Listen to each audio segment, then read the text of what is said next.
got the infamous Michigan legend himself, Moe Wagner. I feel like you're not accepting of that title. I've never been introduced like that. I appreciate it though. No, I mean you have made a name for yourself. That is for damn sure. Like, I I appreciate mean, it. in the last 10, 15 years, you got to be up there. Even with all the great talent, like your name's got to, ring We had a bells for good most Michigan fans. we had a good couple of teams. We had a good generation there. We had a good group. That was a fun ride for sure. Yeah, no, it was fun as hell to watch. We'll get into that a little bit later. I want to start off asking you about your summer, your first time playing in the Olympics. That entire experience, you averaged 11. The qualifying game, you had 28 to the qualifying championship game against Brazil, 28. You're going to Olympics feeling good. Like, how are those expectations growing up watching the Olympics and Olympic basketball, watching Dirk, and you go in and now it's like no fans and you're in lockdown and it's like all these restrictions. Like, what was expectations versus reality for you with the Olympics?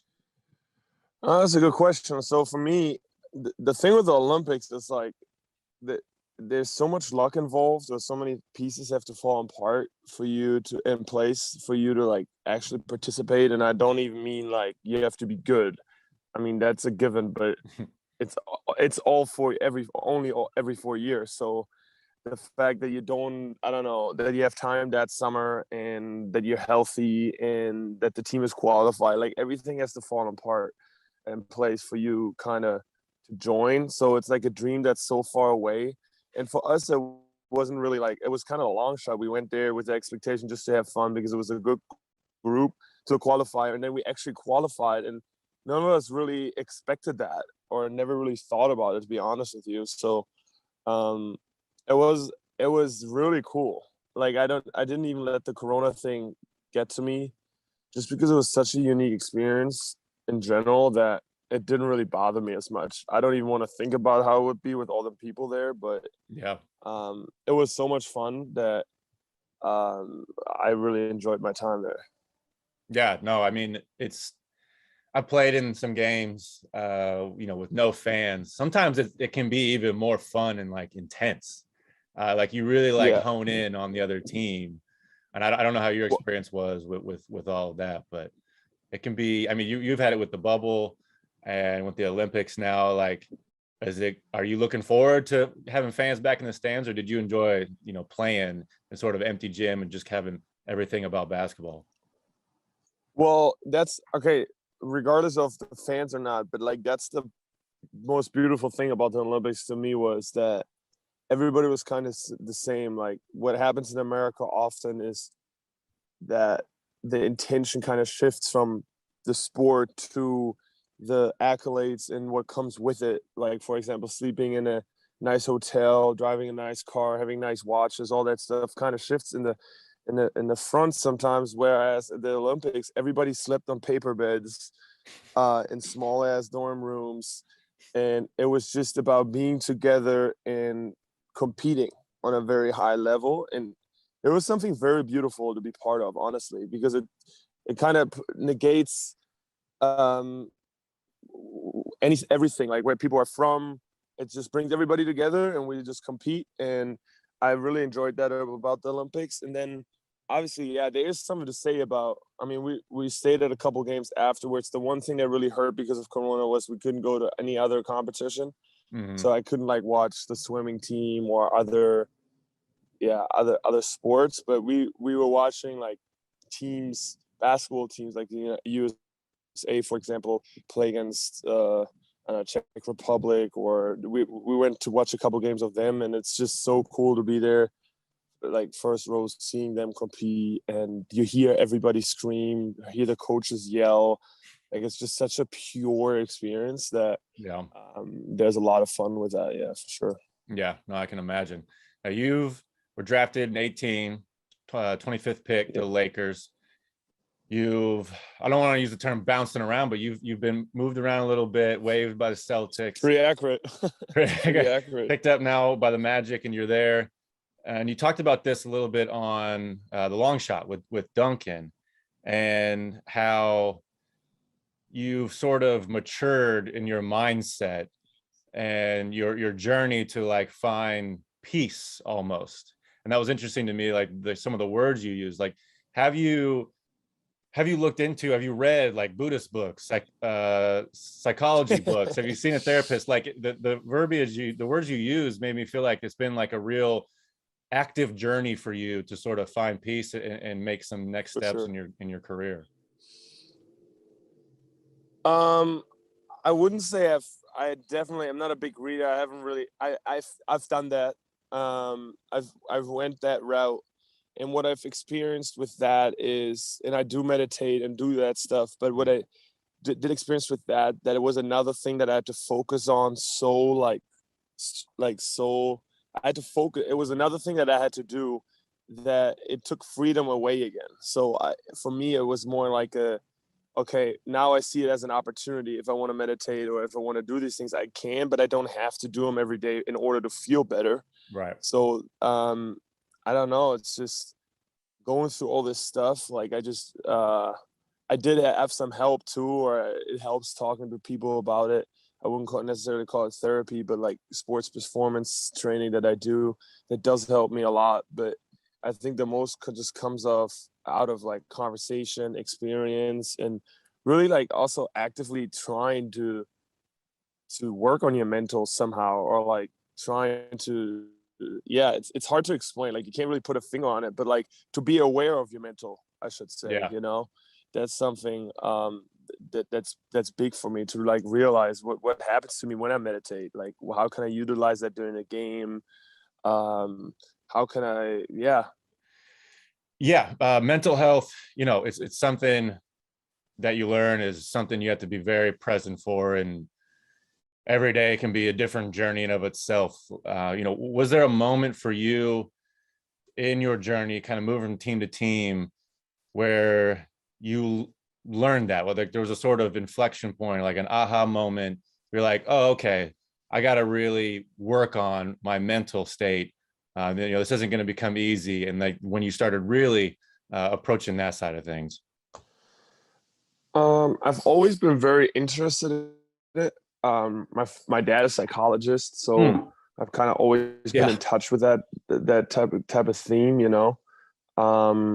So it always interested me. And then when I got to the NBA, it was you kind of you go from college at a very regulated environment with a lot of social context and all your friends around you, and a very predetermined schedule for you. So you're basically busy all day, to the NBA, an environment where you're basically by yourself, go to work from 9 to 2, and then you have most of the day for yourself. And I have to figure it out as a young kid in Los Angeles. So being used to like being around a lot of people, I felt very lonely.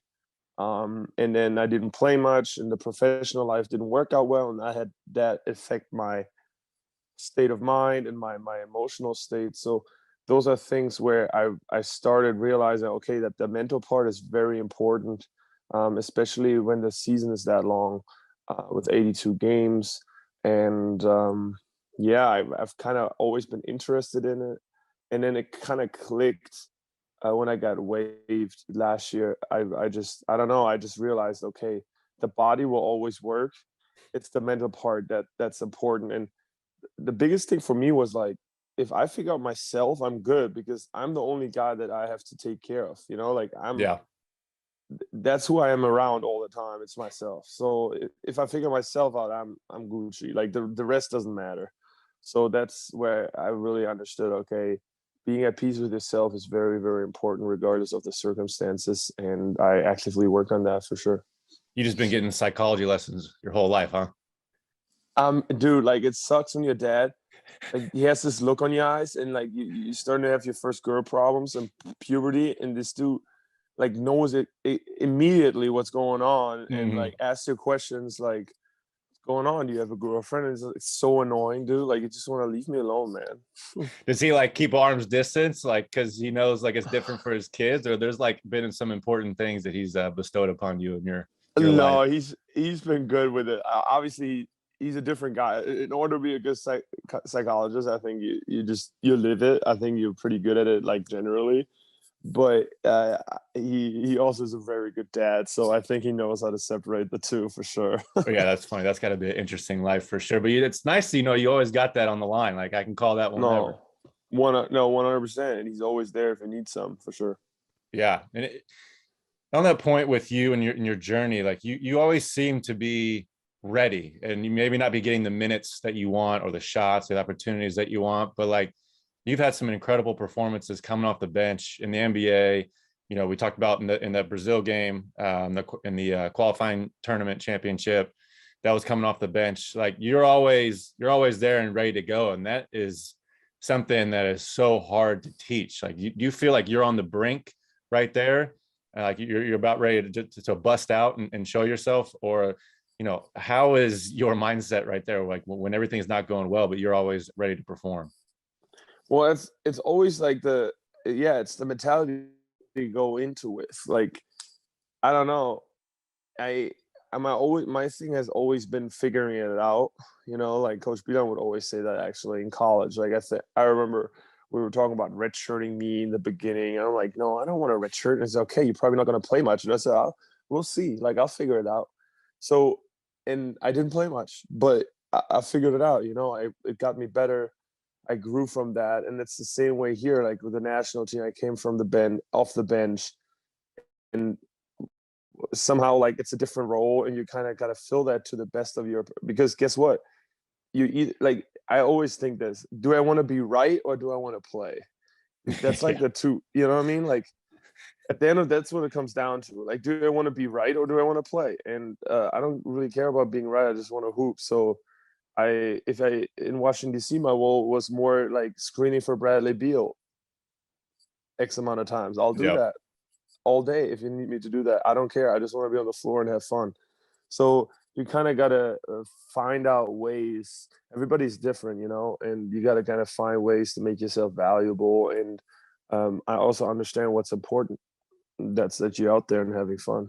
Yeah, no, exactly. I am a person that really loves to be right. So when I got to college and Me with too. Beilein, it was like, damn, I really want to play freshman year, and I really got to just swallow all of my opinions and thoughts and what I have going on, because I just want to play. And it ended up working out, but it is not easy, especially in that college format. Oh my God, because I'll tell you this, I did not swallow whatever I was thinking. I said it straight up because I didn't know yet.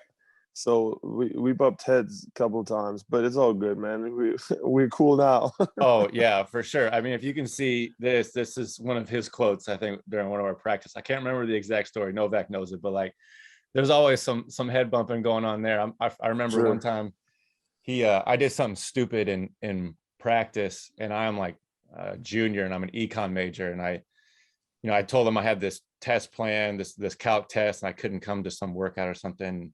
So we get to practice later, and I do something stupid in practice. He's like, "Didn't you have a calc test today? Like, why are you being so dumb?" And under my breath that's actually my freshman year too, our captain CJ, I was like, "Yeah, and I failed it." And I was like, "I'm really Yeah. not all that smart, I guess. I should really just keep swallowing my pride and just listen to whatever he's saying." No, 100%. Or let him talk. Just let him talk. Oh It'll go yeah, over. yeah. What's give me a good like back talk moment that you just kind of you blurted something out to Beeline and you're like, "Oh shit, I probably shouldn't have said that." Well, okay. I mean, I had like millions of these, but Sure. the best story about this was my freshman year when I kind of played the German card sometimes that I acted like I didn't understand him, and he like caught on to that. Yeah. But then there was one situation where I remember this actually. Um, I actually did not understand what he was saying, like acoustically though. Like it wasn't like a German thing. I just did not understand what he was saying, and he said something. He said it twice, and I looked at him weird. Like my expressions are terrible. Everybody who knows me, I'm awful at expressions. Like though, that's a meme. I'm a walking meme basically.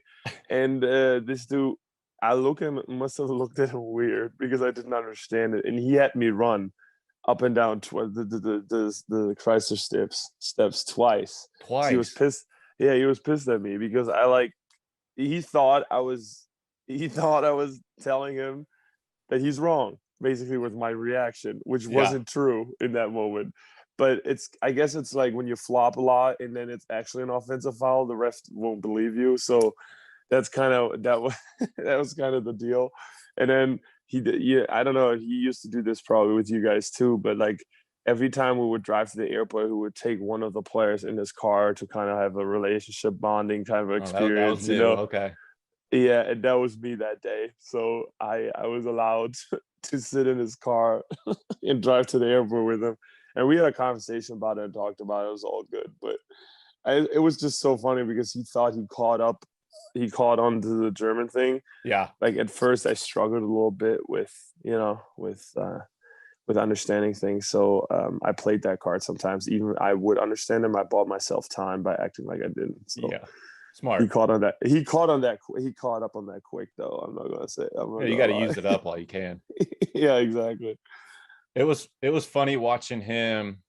Obviously, the 2013 Final Four team was much better than my teams, but watching him kind of relax and progress, coaching players. And I think I remember one time Jordan Poole was like giving him some back talk in the middle of a game, and he gave some talk back, and it was just like nothing. And before, I think it would have been such a big thing. Oh like, yeah. how is that with your guys' teams? Obviously, it's easier when you're having success, but I mean, he seemed to grow and just kind of be like, all right, if you want to talk back, I can talk back to you, and then we'll just kind of move on. So that's a great point. We always talked about it as players, like because I think he got better over the years and his teams got better with that, or we got better with that, because it's just kind of a sign of trust, to let things go sometimes, and he got really good. Like he got better at that because that's one of his biggest strengths too, that he has everything under control and he plans everything, and he has all these staff members and he basically does everything himself. Like, and I had the privilege to watch him let go a little bit. Sorry, can you hear me? Oh, good. I had the privilege of observing him letting go a little bit over the years, and I think a lot of that had to do with a plane crash. I don't know, but after that, he was different. He was a different human being. He was a lot more relaxed, and he hired a defensive coach. I remember that, letting go of the defense and just saying, okay, you take it. And then next year it was a different defensive coach, and he took it to a whole nother step of saying, okay, you do it and I'm here if you need, but like it's your defense, you teach all that stuff. And it worked, because there was a certain trust level, and the players would see him trust the coach, and by doing that we would trust him more, I think. And we were one game away, so Yeah. with a talented team, but not as talented as the 13-14 team by far. So it was a very high level of connectiveness or connectivity on that team for sure, and he deserves a lot of credit for that. Yeah, definitely. I think if I remember correctly, I don't know if it was you or maybe another German kid that he was looking at. He was telling me in Novak, he's like, yeah, I'm talking to this kid and had a meeting with him, and he called me John. It was like, yeah, that's the European way. Like, because for him, it's coach. I mean, he's been head coach forever. Now, I don't remember if was that you calling him John in those meetings? Probably not. But my story that he always tells, it goes into that direction, was I messed up the TOEFL test. You have to do a test to get into as a non-English or as an immigrant, basically, to make college. You have to make a TOEFL test, and it's called TOEFL. And I messed it up. I didn't get the Michigan score, which is really high because Michigan is a really good school. Yeah. So I had to do it again. And on the phone, when I had to tell him that I failed, I cursed. I was like, this effing test, F this test. And I'm like 17, right? And in Europe, nobody cares. Like, we talk like that. Nobody gives a shit. Yeah. And Coach Beilein like, hey, yo, Mo, you can't talk to me like that. You can't do that. But he did it in a very calm manner. I didn't understand the importance. But when I got to the States, then I understood what he meant. And on literally every recruiting visit, he would tell that story. He thought it was hilarious. Course.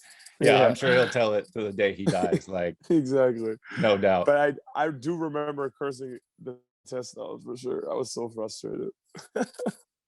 I bet you riled him up quite a few times, like in film, practice, whatever. And he has a propensity to call people by the wrong names. And I'm wondering if he ever called you Novak or Douglas. What does he call you? Sorry, say He again. would call, I mean, he would call me Novak. He would call Novak Douglas. He would call Novak like a guy that played for him 15 years ago because he's pissed on him with film. Like, did he ever do Yeah. that with you, with any of us? No, but he would say I'm on Motron again. He did that with Jordan Morgan, I guess. That was like Jordan Morgan's thing, like going on Yes. Motron. That's Yep. like a different planet. Yep. And since I'm Mo, he brought it back. So I went to Motron too a couple of times. That So makes sense. That no, makes a lot of sense. I mean, yeah, he definitely has his things for players. I guess Yeah. that's what coaches do. Oh, for sure. Yeah. You've had an interesting journey. I always tell people, like, I wouldn't wish my recruiting on anybody. It was rough, wasn't easy, and you had to leave your own home country. How hard of a decision was that, or easy to leave Alba, leave the opportunity to play professionally, and then come to college? You've always been very enthusiastic about Michigan. There's never a doubt about that. But did you have your sights set on that from an early age? So not Michigan in particular. It was Mm, more the fact that I wanted to go to college.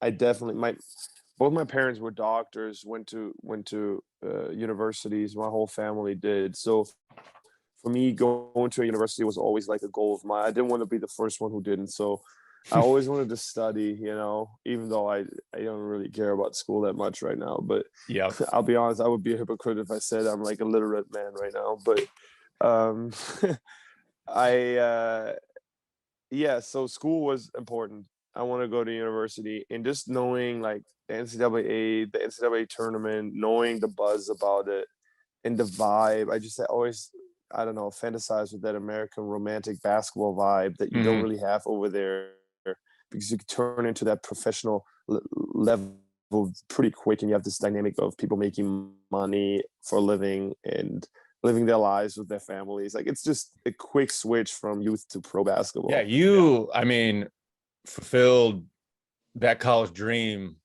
in a way like not many people do. I mean, you grew up in Germany, you had this long dream of playing like a national championship game. I had that dream too and never got past the second round. So how did you feel sitting in that locker room before that championship game? Like, holy shit, like this is everything I've been wanting since I've been a kid thinking about this.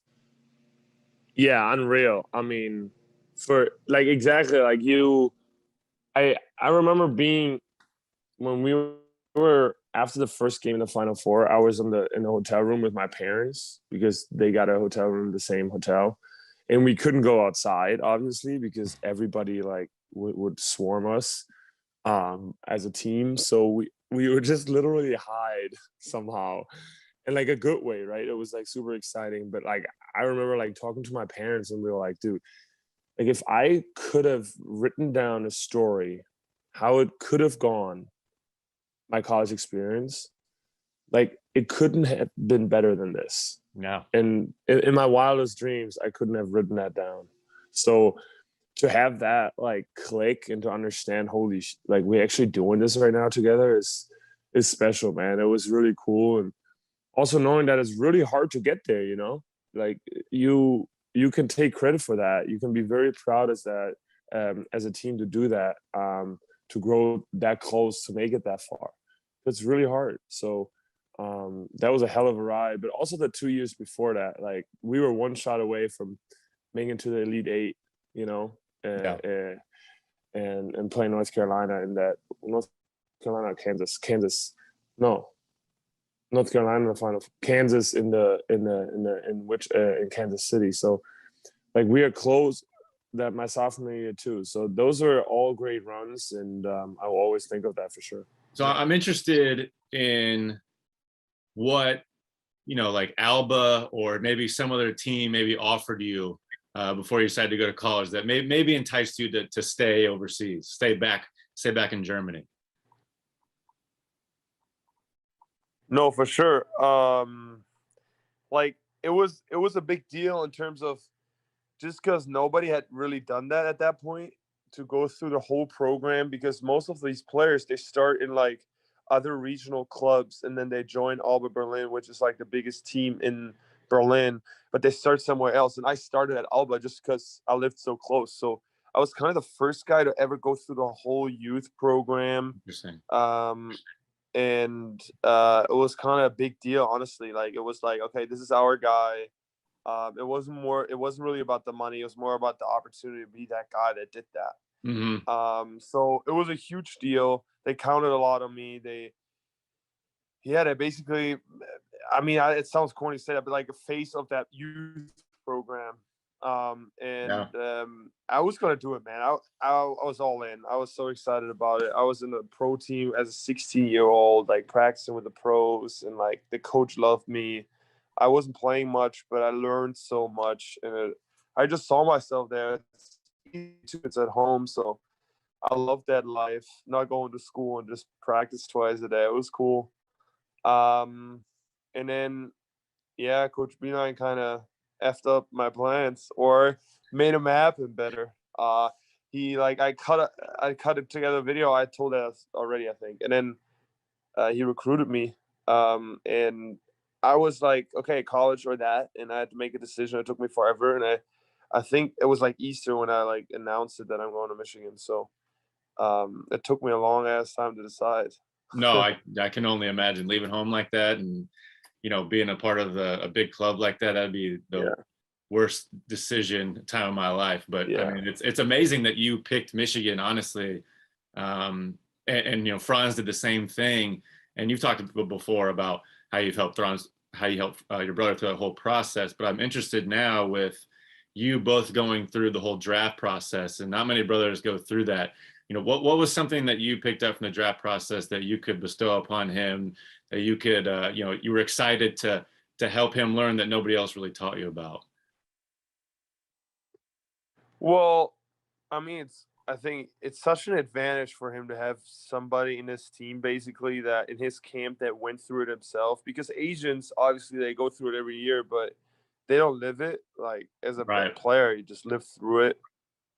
And I know him really well too, so I kind of know what he likes to do and what is important for him. I mean, the most important thing that I always tell him is that he doesn't get too tense about the result and to rather just enjoy the process. Like, and it sounds so American and so corny, but like just not German at all. No, like have fun with it. Like, it's not gonna come back again. That draft process, somehow you gotta embrace it. That you gotta be on the grind for 3.5 months and not gonna do any vacation and probably not gonna go out much and just fly around for teams. Like, that's never gonna happen again. And if you know that, it's a lot easier to get on the plane again and go to San Antonio and work out for them, and then go to Golden State, work out for them, and then work out in the morning in LA. Like, just because it's never going to happen again. So knowing that and having had that experience already, I think I could tell him a lot that there's a certain sense of urgency to enjoy this. And I think he did a great job, and obviously landed at a great place. And now we live together, we play together, and it's a cool opportunity for my family, for our family, to get together as much in a life where that really isn't a given, to be together with your family. So I'm very excited about this opportunity and can't wait for Christmas and those things where you're just together with the family. Yeah, no, it's the best. Is that German stereotype true? Like, very machine-like, regimented? Like, did you grow up like that and then you kind of like unlearn some stuff when you got to America, or how was that? My parents are a bad example because my parents are like super, like, I don't know, they just do whatever they want. Like, they live in their own world, which is a great thing. But Germany is a very, it annoys me. It's a very strict, we do it our way type thing, and we can't really understand people that aren't doing that. And Interesting. It's all about rules, and if you don't do rules, like the American identity is so different. Like, that's why I identified so much more with that my American identity of, like, I'll just gonna have 2 bags and gonna start my new life here in America, and you're just gonna make it happen, and it's gonna work somehow. We'll figure it out. I'll just figure out a solution. In Germany, you would have to go there and ask, and then get I don't know, get somebody to do that, and it's just so much stuff you have to do. I don't know. It just feels so complicated in Germany, everything. So, that makes sense. Yeah, it's very like strict. No, I remember. I think it was Martin Keimer, the golfer. He won like the U.S. Open or some major, and they're like, "Yeah, the stereotype about Germans is we're machine-like and robots. And he's like, yeah, well, sometimes it works really well. And, you can make good cars and maybe make some good golfers, but, maybe for a kid going to America playing basketball is not quite the same mindset he should have. Well, and I wouldn't like just talk bad about it. For me, also it helped me a lot, obviously, like Sure. in terms of discipline. Like I remember like in the basketball, I never played more than 20, 25 minutes in youth games, right? Like people come over here, they come to college and they score like 50 points in high school. I'm like, bro, I never scored more than 22 points. It's my high score ever. Like it's just so everybody is contributing, everybody and everything is involved. It's not about the hero or zero thing. It's more about everybody. It's supposed to be morally right, ethically right. Like all this stuff all the boxes have to be checked. So it's not just do it, so it's a different mindset, but it also like taught me in France sometimes like we have habits that other people don't have. And then also sometimes we're a little stuck up and Americans just go straight up. So it's like you got to find a mix between between the two. Yeah, it is always a mix. That's what I've loved about playing overseas and experiencing all that is you can get some of that life and bring it into yourself, and it really helps your game so much. No, it's the best about different cultures, I think. Yeah, for sure. So I got we do three quick questions at the end, and then we'll get you out of here. Number one, I ask everyone about their final game. So you had that final game in college, lost to Villanova in the championship. What were you feeling in that locker room sitting there? You just lost, you're walking back in the locker room, you sit down in your locker. What is your immediate feeling like? And take me through that whole sort of next 10, 15 minutes. Well, I mean, when you remember that game, it was pretty much we got blown out in the second half. So obviously there's a huge feeling of frustration that this was a team. It was a loaded ass team. And we had a chance, but we were probably beating it 1 out of 10 times. And that wasn't the day. No, too good. So it was like frustrated a little bit. But then also, I don't know. I mean, if you've ever been there, but like this feeling of like relief, like after a long season with so much, but you don't even feel how much pressure is on you. And we were winning too. So like the pressure kept going and it was so much fun, so many impressions, so many people like are in your head and like talking to you and then like adore you in those 3 weeks in the tournament. Like once that is all over, it's like a big relief. Like I don't have to show up and practice on Monday. Like F you, I'll do whatever the fuck I want now for a week. Excuse my language, but like it's a big relief too. I remember there's one picture of me and Mohammed driving in a golf cart to the media. And obviously we're super frustrated, but I can see in our faces how we are relieved too, in a sense. So yeah, that wasn't the day. And I tried not to think about whether this would be my last game or not. But I will say that when I hugged Coach Beilein walking out, like I could sense that this might have been it, just because I feel like there's so much pressure to get. Sorry, can you hear me? Yep. Yeah, it's so hard to get there to the national championship game, like to go there again. It's just, I don't know. I mean, if you do that, what North Carolina did, that is holy. That championship should count double to me when they lost to Villanova and then come back the next year. Yeah. It's just so hard, man. So, that would have been. I don't know if I could have done that mentally. So, for me, I did sense that this might have been it. Yeah, I mean, unknowingly, it could have been sense of relief to be done with college and that whole process. And I remember we got upset by Ohio in the first round my senior year, and we got off the plane in Ann Arbor, and Mrs. B comes up and she's like, everyone's very disappointed because we, want to share the Big Ten, and we thought we were at least going to make the Sweet 16. It was my year to make the Sweet 16 at least. I'd never done it. Anyways, we lose, get back home, and Miss B comes up and she's like, you must be pretty relieved that it's all done. And I was like looked at her like, what? Like, yeah, I guess I am. Like, I do have a massive sense of relief. Like, you have this whole buildup of pressure for your whole all of your college career, and you get to like a pinnacle moment and it's done, and it's like, okay, now I can move on. Like, it's scary to move on, but it is nice at the same time. No, it still haunts me though. I'm not gonna lie. Like, Oh yeah. it's a lot of stuff that didn't go right in my career, but that's probably what's keeping me up the most. That we didn't do in that game, or just the possibilities, like what would have been if we won that game. Just like the thought, like that could have been crazy, but no, it wasn't the case, so it's all good. You'll be like taking a piss in a urinal like 15 years from now, thinking about like some shot you missed in the Villanova game. You're like, oh, what the hell? Well, that one shot wouldn't have been enough, but that's true.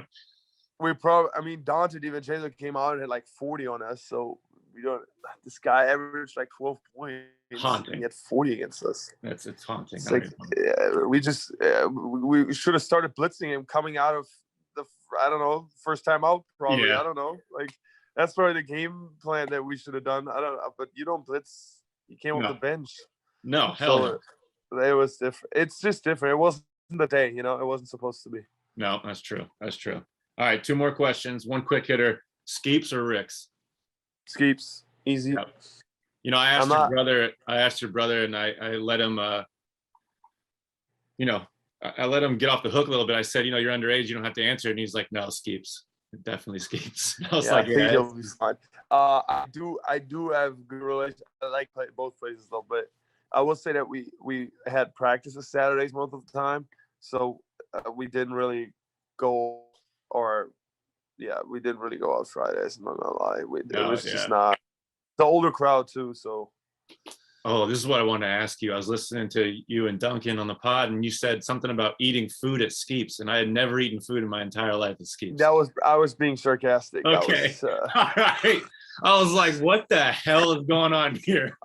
You couldn't pay me to eat food there. I was like, I don't even know if they have food. I'm pretty sure it's just beer. I don't know. I hope they don't, but you could not pay me to eat food there. No, that was very sarcastic. I don't know. That probably didn't deliver. It's that dry humor. See, I don't know you well enough yet. That's yeah. Right, last one. What is one thing that you learned at your time at Michigan that you still carry with you to this day? One thing. Like something that sticks out. It could be a couple things, but. Well, okay, I'll tell you one thing, and this might sound corny too, but I've learned this in the league, obviously too. But I was prepared because I just came out of that environment at Michigan, and it was more that even though everything is organized for you and everything is kind of clear cut out for you, like in terms of scheduling, what you need to do in order to be successful, all that stuff, even though that is all there and you literally just have to copy this cheat sheet or you have to do what's on the schedule, you're going to get out what you put in. So everything, like it does matter if you want to do certain stuff. It does matter if you commit to it. It does matter if you do your extra shots. It does matter if you go to study hall is a weird example because you always act like, yeah, we want to go to school. And actually we don't, let's be real. But it really, it's all self-initiative. Like the trainer can tell you, okay, you have to do the norm attack once a week. But like, if you actually hurt and you're not doing anything against it, like the trainer can't help you. So things like that, it's all, you got to figure it out for yourself because everybody's different too. And that's one thing that I've really learned, that even though there is somebody that will help you control everything and it's going to cut everything out for you, like Coach Beilein, who was really good at that, and sometimes a little annoying with that he is very intense. Like, it's all self-initiative, man. You got to know, you know yourself best. You do what's good for you, and you have to do that. You have to find a routine. So that's something I've learned at Michigan over the course of the years and figured it out my junior year. And I still have that I have a very clear set routine. I know what's good for me. I know what I need to do. Obviously changed in the pros because it's just so much more. Yeah. But just knowing that process is important. I've learned that in college. Yeah, no, all that little stuff adds up. It's a very important lesson to learn early on. Yeah. Well, Mo, I appreciate it, man. For anybody who's still listening to this, this interview cut out about 3 or 4 times. Mo had to come back the second day. Obviously, didn't pay attention to camera work. So, man, I really appreciate it. It was a lot of fun, and hopefully we can No talk problem. down the line again soon. Yeah, I'd love to. I appreciate you, Stu. Thanks for having me, man. Yeah. Good luck with everything. Michigan legend right there. Coach Bina would always talk about you and Novak. So That can't be right. I don't believe you whatsoever. No, he would always talk about you guys. And no, like I'm a German kid. I'm like, who are these people? So I had to like get like, who is he talking? Like I had no clue about Michigan at first, right? Yeah. Obviously, I mean, all I knew was the Trey Burke game against Louisville and Of Kansas. course. Like that's all I knew.